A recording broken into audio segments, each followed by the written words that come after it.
All right, so we're back here with episode 2. Yes. All right, so I went ahead and disassembled each side of the headers. I got the good old grinding wheel here. It's a 4-incher Chicago Electric. What I'll also be doing today is pulling this one off, doing the same grind and cuts.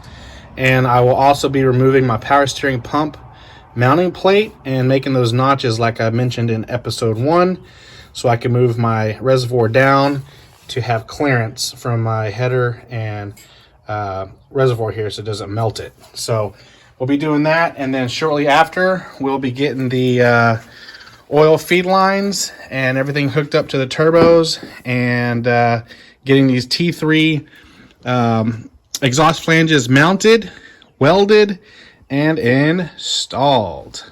All right, so I went ahead and pulled off the passenger side here, and this is what it looks like up close. So like I mentioned in my first video, when they're flipped around the other way, these slots here allow the spark plug for clearance, as you see right down there. So what I'll be doing is using my cutoff wheel here, and what I'm going to try to do is kind of do an A cut. So right up here, across, and over on each one. I have to do this 3 times on each header. So this is the passenger, and I'll be doing the driver. So let's check it out.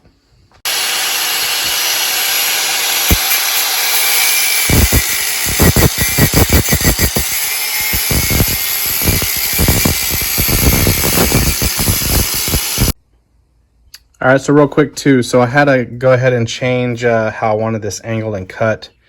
Before, I kind of wanted to do this side like this, but what I ended up having to do is just do a V shape, and then what I'll come back and do is hit this up with my grinder and smooth it out a bit and just work this all the way down. That's going to be the best bet for this type of approach, with them aiming up versus down in the bay. All right, guys, so this is the new route that I had to go. Like I mentioned before, I was trying to round it off, but I went ahead and opted in just going ahead and cutting the V's like that and doing this away. So when I go to put this on upside down here, we'll have nothing but awesome spark plug clearance. Let's check it out. All right, so now we have perfect clearance. If you look there across that header roll there, and the spark plugs. Let's see if I can get down here and get a good view all the way across here for you guys. So as you can see, it now works. So you got that 351 to 302, and you want to get these BBK 1515 headers. And if you're having clearance problems, definitely do this. To me, it didn't really affect the overall construction. It's the rigidity of the header all the way across is still extremely firm. So also, guys, you can also get a standardized deep socket, spark plugs socket with the ratchet, and they do fit all the way across. You can get to each one of these. It's a little snug, but it'll actually fit, and the clearance is just fine.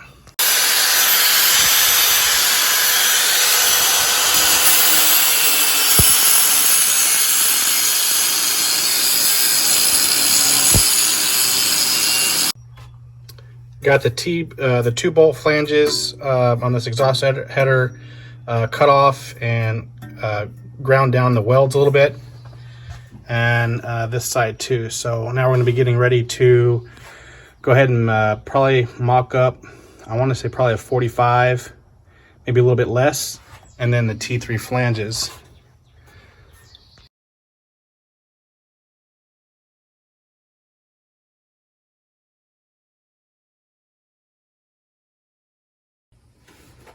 So right now I have the headers aimed down after performing, taking off the 2-bolt exhaust flange and all that, because I wanted to show you guys what it looks like. So right off the bat, what I had to do is take out this bracket bolt. This one was right here. I had to move it down to lift it up. Okay, and then I went ahead and pulled my power steering forward, which is a lot better if I was to go down. As you can see, I have probably a good 2.5 inches. Just go ahead and don't mind the fuel pressure regulator because all that's getting moved later. But ideally, move this over, of course, and then you can have your turbo flange here and either mount them this way or you can mount them that way. So that'll be your... So in my obstacle here, obviously, is the wiring. I would have to take over my... Again, you can mount them this way or forward. So going back over here again, about real quick, is right down in here is my oil pressure. And I have that to my tripod gauges in the cab. Well, what I plan on doing too is just doing a squared union that has 4 different ports. This one would come out, obviously, and then gummet oil filter. It's like literally touching. So according to the forums, what you can do is get a Shorty. Wix makes a Shorty. I'll try to find that part number and put it in the description. But literally, it'll go from here to here. So I believe with another 2 inches and the header being wrapped, and then come out this way to where the filters. All right, so I got my T390s in for the turbo. Went ahead and did a mock setup.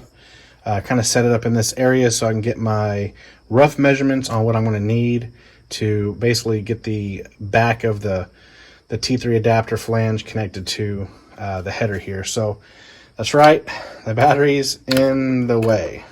So let's get it moved. All right, so here's the perfect level of kind of where I want everything to be. So up there, obviously, where the carb is where the hat will sit. You see the radiator there. That's roughly the height that I want the turbos to sit. And this definitely is in the way. So what I'm going to do is go ahead and use some zero cable that I have laying around here. And what I'm going to do is put a standalone box where it gets protected out of the elements and put it up under my toolbox there and enclosed in the own battery case. So let's get this guy ran. Battery is out. Hold down is now out. Awesome, awesome room now. I'm super excited on that. Perfect over there. Perfect over here. Went ahead and got out my 0 gauge battery cables. This is from a previous audio system that I had. All from Sky High Audio. So let's go ahead and get this ran.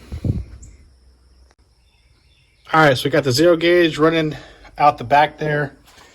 And you'll probably see it drooping down right there. And actually, I'm going to be mounting it up against the frame rail all the way back here where I am currently going to go ahead and use my step down bit and make these 2 areas for the positive and to the ground. So yeah.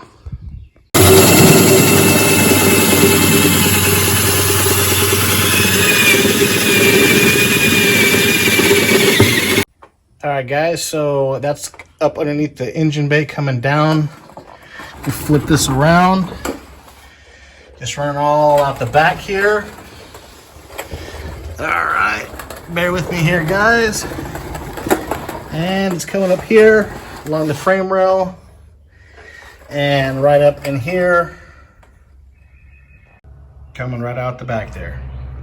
All right, got both of those ran up there, got the ground connected up top. Now I got to finish fishing the power up here and then ground to the chassis there. So the other thing I got to do now is go ahead and move my stereo system out, and I'm going to put this behind the cab there, and I'm going to get these wires cleaned up.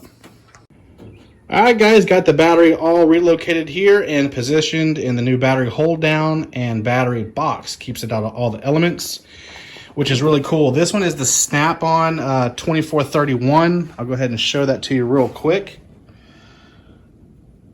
And it's the extra long battery box. It comes with a divider, so if your battery is shorter, you can shorten it here and keep the battery from shaking around inside your hold down. Now what's cool is it comes with the lid too. It is vented. You see right there. And then literally you just put the hold down strap there with its buckle and strap the other side. It also comes down with hold down brackets that's now attached to each side here too. Let's go ahead and give you a peek there. Alright, come on, zoom in. And of course it's not going to zoom in. There we go. All I got left is just a 0 gauge battery attachment to get it here on the... Alright guys, so we're looking up under the battery here, and you see I went ahead and attached it there to the frame.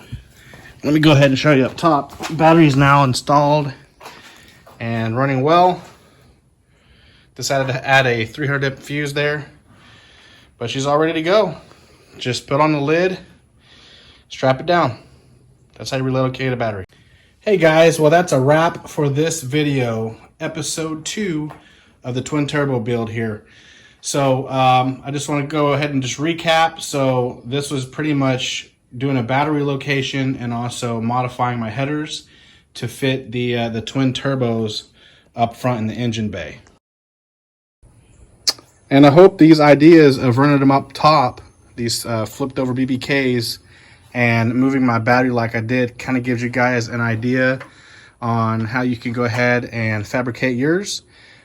Doing this idea, as you can see, like what I've done, it worked great, and I didn't run into any problems, just with the minor cutting of the header using a cutoff wheel, but that's about it. And but that's a wrap on this episode 2. Again guys, thanks for subscribing, thanks for watching. Give me that thumbs up. Please stay tuned for episode 3, which we'll be going into getting these headers modified and welded up for these T3 flanges to mount these turbos. So until then, next time guys, God bless.